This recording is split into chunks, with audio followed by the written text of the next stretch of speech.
وزیر تخت پہ بیٹھا ہے پھر بھی کانپتا ہے، یہ سن لیا ہے کہ نیزے پہ آ رہے ہیں حسین۔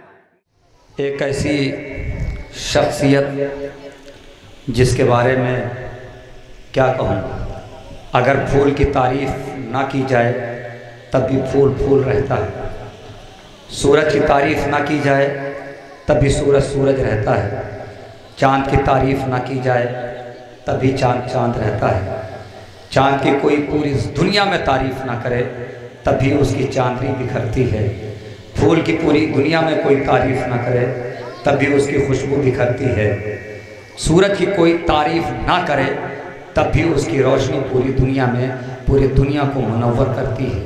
ایک ایسی شخصیت جو اپنے علم کی خیرات اگر نکالے اور کسی عام بچے کے کشکول میں ڈال دے تو وہ بچہ ذاکر بن جائے، شاعر بن جائے، ادیب بن جائے، خطیب بن جائے۔ میری مراد جناب مولانا محمد محسن صاحب قبلہ، میں گزارش کر رہا ہوں بڑے ادب و احترام کے ساتھ کہ وہ تشریف لائیں۔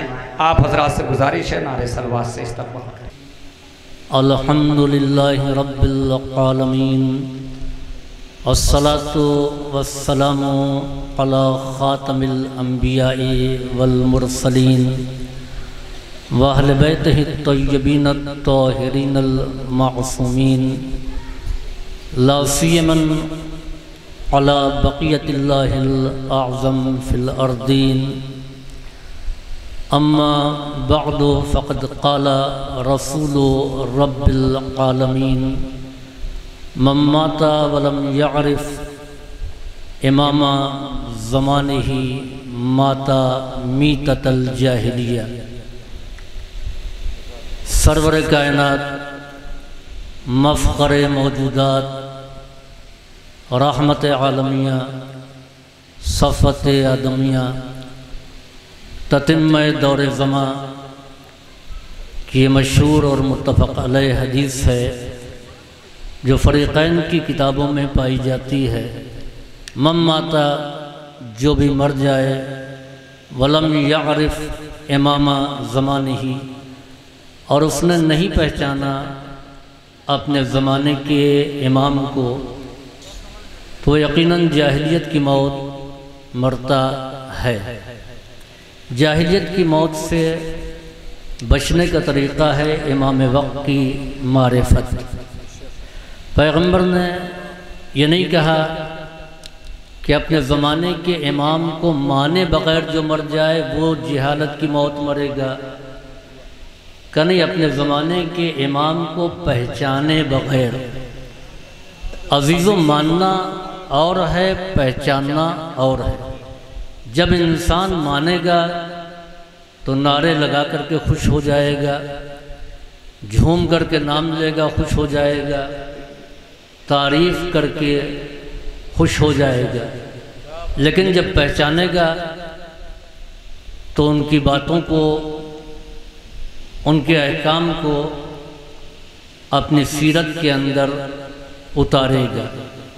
تب صرف زبان سے نعرے نہیں لگائے گا، صرف وہ ذکر کو سن کر کے خوش نہیں ہوگا، بلکہ اس کے اٹھنے، بیٹھنے، بولنے، چالنے کا انداز وہی ہوگا جو مرضی امام ہوگی۔ تو امام کو پہچاننے کا حکم دیا ہے، اور یہ کہا ہے کہ اپنے زمانے کے امام کو۔ تو جس دور کی جو امت ہے وہ اس دور کے امام کی معرفت بالخصوص رکھے۔ مجھے زیادہ وقت نہیں لینا ہے کیونکہ منظوم بزم مدحت میں منصور نذران عقیدت زیادہ دیر نہیں پڑھنا چاہیے، اور شعراء کی ایک طویل فہرست بھی ہے جن کو آپ سننا بھی چاہیں گے۔ میں شعراء کے درمیان زیادہ دیر تک حائل نہیں ہوں گا۔ ہم اپنے زمانے کی امام کی امت ہیں۔ زمانے کے امام کی معرفت رکھنا ہر مسلمان کا فریضہ ہے۔ آپ دیکھیں کہ عقیدہ مہدویت تمام فرقہ اسلامی میں پایا جاتا ہے۔ بس یہ ہے کہ بعض افراد نے اس عقیدے کو مانا ہے اور بعض افراد نے اس کو پہچانا ہے۔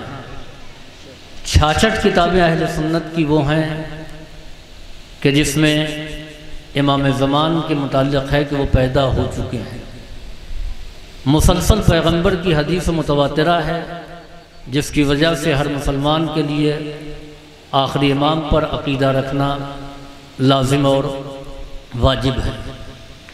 پیغمبر نے بھی صراحت کہا اور یہ وضاحت کر دی کہ ہمارے بعد ہمارے 12 جانشین ہوں گے، اور آخری نائب کا لقب بھی اور نام بھی پیغمبر نے بتا دیا، جس کا انکار کرنا ایک مسلمان کے لیے ناممکن ہے۔ اور پھر آپ نے مزید وضاحت کی کہ هو التاسع من اولاد الحسین، مہدی اولاد امام حسین میں سے 9 ہوں گے۔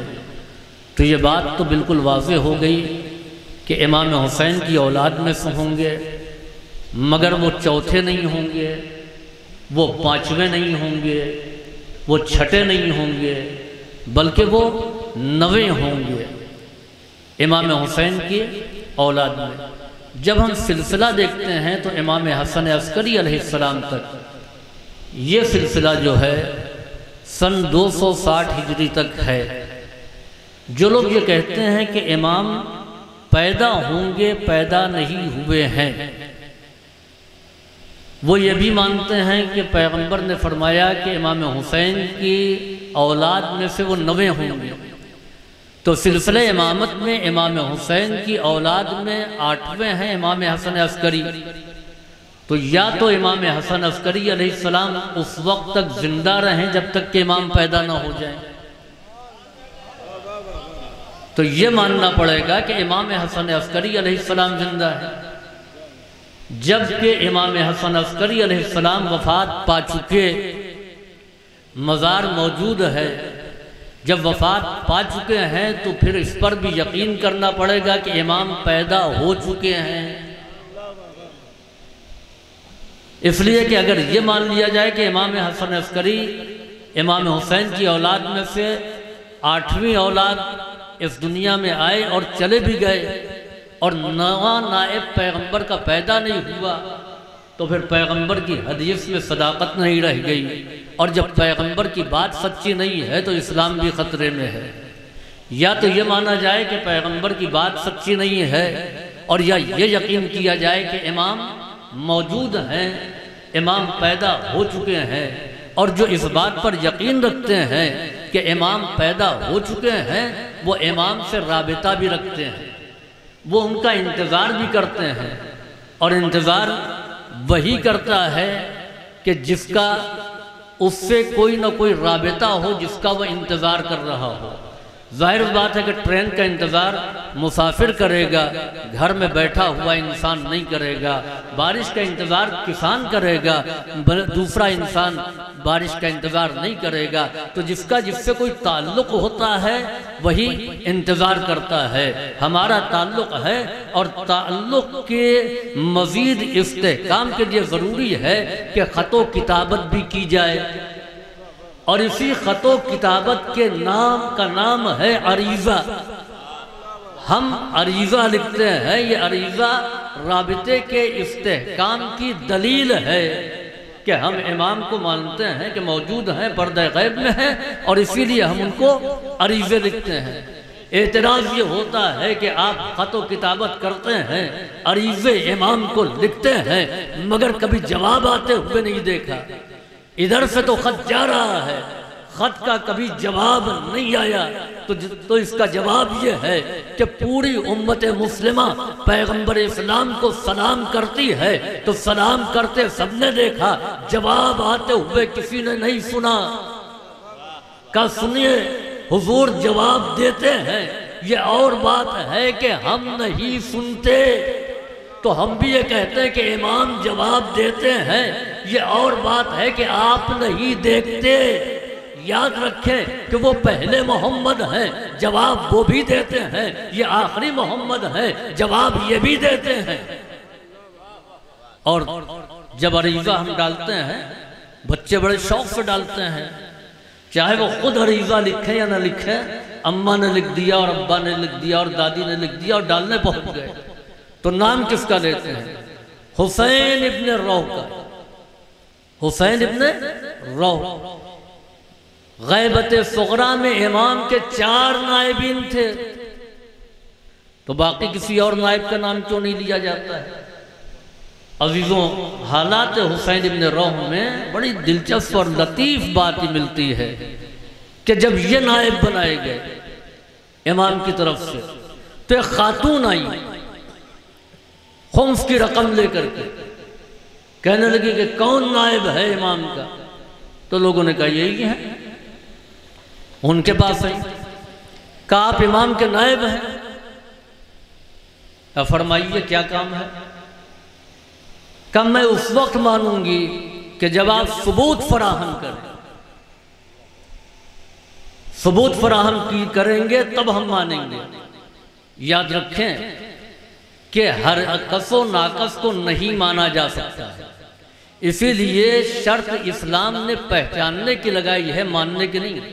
خدا کو پہچانو تب مانو، نبی کو پہچانو تب مانو، امام کو پہچانو تب مانو۔ بھئی سب عالم ہیں، یہ بھی عالم وہ بھی عالم، تو کس کی سنے کس کی نہیں؟ عالم کو مانو نہیں پہچانو، اور جب پہچان لو پھر مانو۔ ہوتا یہ ہے کہ ہم مانتے پہلے ہیں، پہچاننے کی کوشش بعد میں کرتے ہیں۔ تو انہوں نے کہا کہ پہلے آپ پہچان بتائیے، دلیل دیجئے۔ کہا آپ کیا دلیل چاہتی ہیں؟ کہا یہ جو ہم تھیلی لے کر کے آئے ہیں جس میں خمس کی رقم ہے، اس میں کتنے پیسے ہیں؟ اچھا یہ شرط اگر لگا دی جائے اور مراجع اجازت دے دیں، اور پھر اس کے بعد میں یہ شرط لگا دی جائے کہ لفافے میں پیسے آئے ہوئے ہیں، اور یہ بتایا جائے کہ بند لفافے میں کیا ہے، تب پھر اس کے بعد میں تب دیا جائے تو بہت مشکل ہو جائے گا۔